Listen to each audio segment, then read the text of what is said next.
sa inyo mga ka-DL Vlogs. For today's video nga pala, nandito tayo sa Santa Cruz, Marinduque. Yan.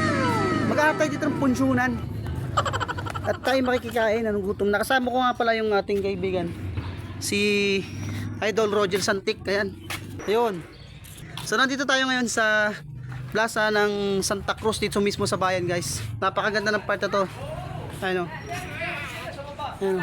So for today's video nga po pala, guys, ay nandito nga tayo sa Santa Cruz, Marinduque. Paulit-ulit.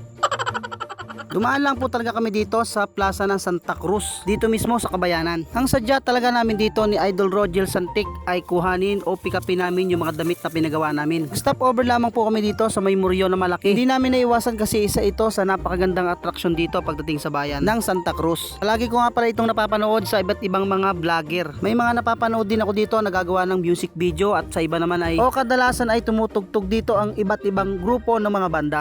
At ilang saglit lamang po ay dito na agad kami dumiretso sa may ink spot printing shop ni Sir Adrian Recalde. Dito lamang po yan sa may pababa ng card bank.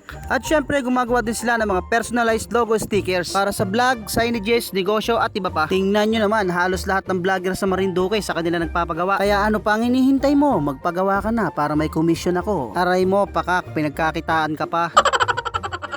Pasok mo nga pala dito sa printing shop ni Sir Adrian, ring gwapo naming kaibigan ang sasalubong sa'yo. At kung napapanood nyo nga siya sa mga vlog ni Sir Adrian at ni Steve TV, ay isang shoutout naman dyan para sa kanya.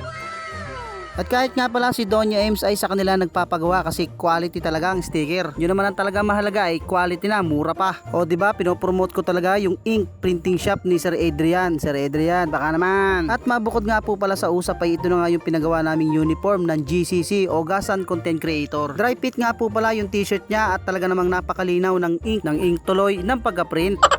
Magawa nga din po pala sila ng mga ganitong klase, yung centralized ba to? Nakakalimutan kung pangalan niya, kung anong tawag dyan, bahala na kayo. Basta yan, yung mga ganyang klase. Kung gusto nyo nga pong magpa-print ng mga t-shirt, uniform at kahit ano, at magpagawa kayo ng mga logo stickers, pwede nyo i-PM si Sir Adrian. Itilalagay ko yung link ng page niya, ng FB page niya dito sa aking comment section.